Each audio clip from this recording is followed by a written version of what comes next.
안녕하세요. 그래비티입니다. 오랜만에 영상을 올려드립니다.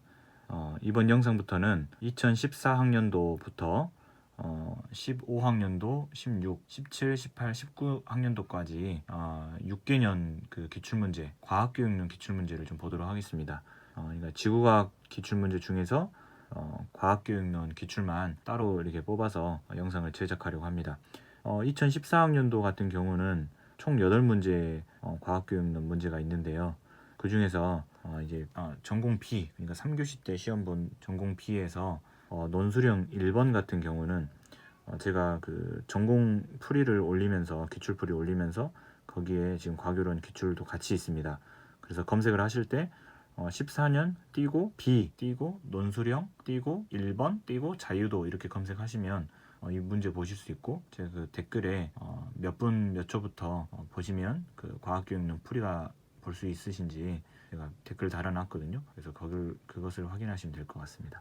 그래서 이번 첫 번째 영상에서는 전공 A 기입형 1번부터 전공 A 서술형 1번까지 이렇게 4문제로 풀이하는 영상 하나, 그리고 두 번째 영상에서는 전공 A 서술형 2번부터 전공 A 서술형 4번까지 3문제 풀이하는 영상 하나, 이렇게 해서 영상 2문제로 나눠서 올리겠습니다. 2015학년도부터는 한 학년도를 하나의 영상으로 풀이하도록 하겠습니다. 5문제씩 있더라고요. 그래서 풀이 시작해 보도록 하겠습니다. 먼저 2014년 전공 A 기입형 1번입니다. 교육과정 문제인데요. 2009 개정 교육과정 문제입니다. 그래서 내용 보시면 기입형 문제라서 간단하게 그 가로 안에 들어갈 용어를 쓰라고 하는 문제인데 답은 쉽게 이렇게 찾을 수 있습니다. 그래서 지구계가 되겠습니다.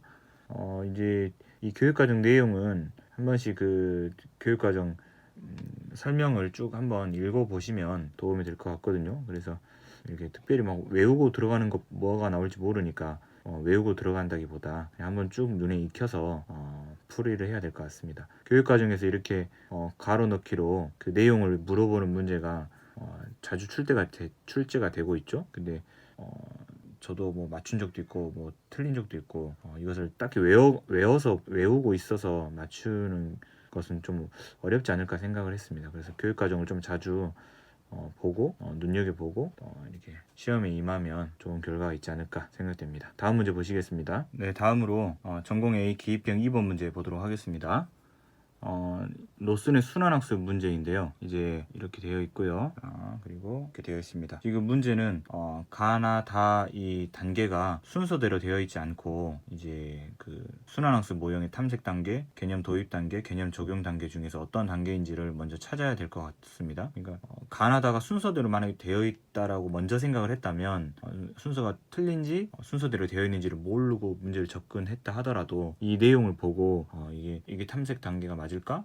개념 도입이 맞을까? 개념 적용이 맞을까? 이것을 고민을 해봐야 되겠죠. 그래서 이제 순서가 맞구나라고 생각하고 문제를 접근해도 순서가 다르다는 것을 찾아내야 됩니다. 이제 어떤 세 가지 유형 중에서 어떤 유형인지 찾으라고 했는데 우리가 다 아시다시피 탐색 단계가 다르잖아요. 근데 이제 그냥 가 단계가 탐색 단계라고 생각해서 다 가를 골라버리면 이제 오답이 되니까 순서를 좀 확인하셔야 될 것 같습니다. 이제 가 같은 경우를 보면 지층이 굽어진 모양을 습곡이라고 하고 위로 볼록한 것은 배사, 아래로 볼록한 것은 향사라고 설명한다 라고 되어 있고, 그리고 뭐 이런 용어들이 좀 이렇게 제시가 되어 있죠. 그래서 개념 도입 단계가 되겠습니다. 그 다음 나 단계 보면 칼라 점토 이용해서 지질구조 모형 제작해보고, 그 다음에 비교하고 종류도 알아보고요.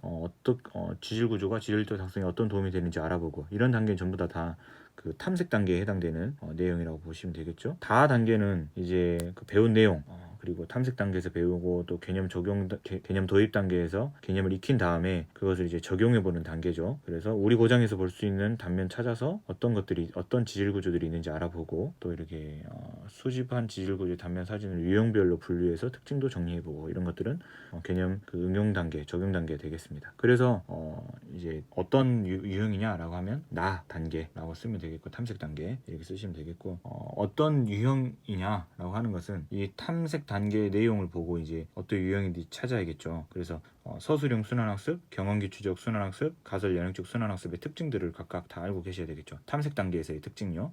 이제 서술적 순환학습 같은 경우는 가설을 먼저 이제 세우진 않죠.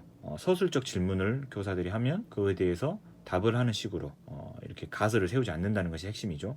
그런 식으로 진행이 되고, 그 다음 이제 경험기 추적 순환학습 같은 경우는 이제 인과적 질문을 하는 거죠. 왜 그럴까라고 하면 학생들은 가설을 세우긴 하는데 그 가설을 실험을 통해서 검증하는 것이 아니고 그 논리적으로 그 검증을 하는 단계를 거치죠. 그래서 그 논리적인 검증만 나와 있고 실험을 직접 하진 않으면 그러면 경험 추적 순환학습, 그다음에 이제 가설 연역적 순환학습 같은 경우는 가설도 세우고 실험을 통해서 가설을 검증하는 단계가 들어있죠. 그래서 그 단계들을 보시면 이제 이 제시되어 있는 내용은 서술적 순환학습인 것을 알 수가 있습니다. 그래서 세 가지 유형 중 무엇이냐라고 하는 것은 서술적 순환학습, 판단한 근거에 해당되는 단계는 나 단계, 나가 탐색 단계입니다. 그래서 나 단계 이렇게 쓰시면 되겠습니다. 이상입니다. 네, 다음으로 전공 A 기입형 3번 문제 보도록 하겠습니다. 오슈벨 문제인데요. 내용 보시면 이렇게 되어 있습니다.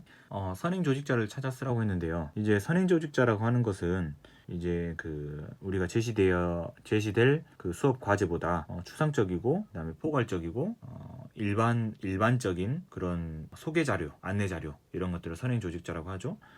그리고 이제 그 배울 그 학습 과제보다 더 먼저 제시돼야 한다 하는 것도 특징이 있죠.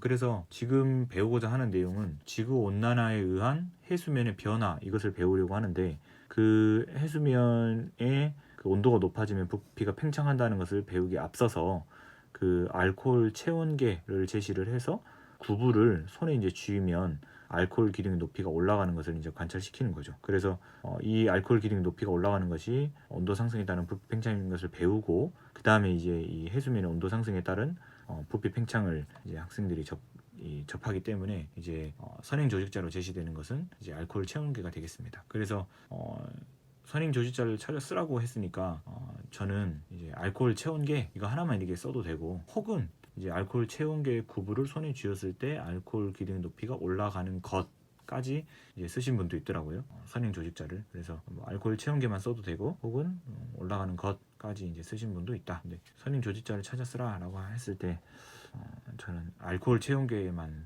쓰지 않을까 이런 생각을 했습니다. 뭐 둘 다 뭐 맞을 수도 있고요. 이상입니다. 네, 다음으로 전공 A 서술형 1번 문제 보도록 하겠습니다.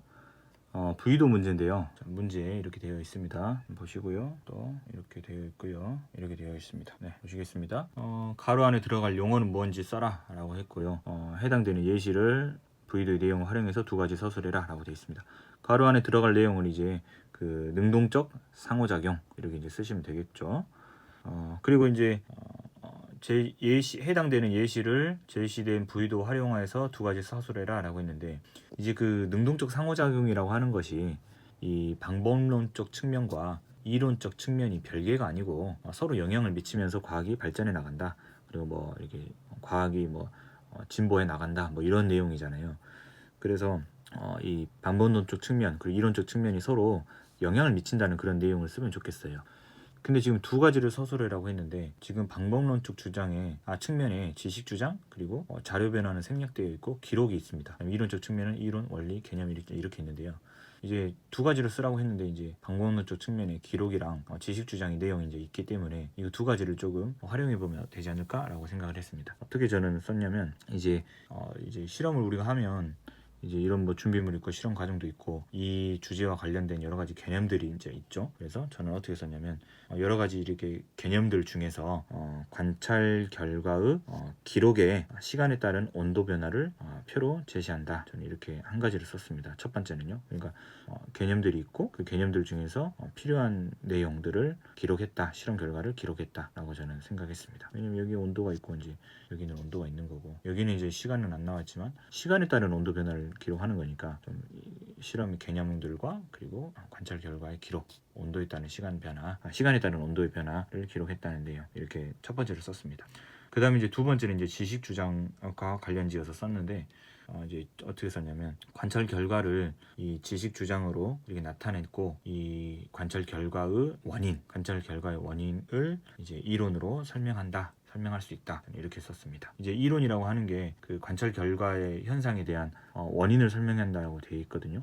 그 이론에 대한 그 설명 부분을 보면, 그래서 원인을 설명한다는 내용이 있기 때문에 이 지식 주장의 내용의 원인이 이제 그 이론적 측면의 이론으로 설명한다, 이렇게 썼습니다. 그래서 이 두 가지로 쓰라고 했으니까 이 내용과 관련해서 쓰시면 될 것 같습니다. 제가 이 말씀드리는 답이 완전히 정답은 아니고 그냥 제 생각이기 때문에 선생님들 기록하신 그 답안과 풀어보신 답안과 비교해 보시면 될 것 같습니다. 이상입니다.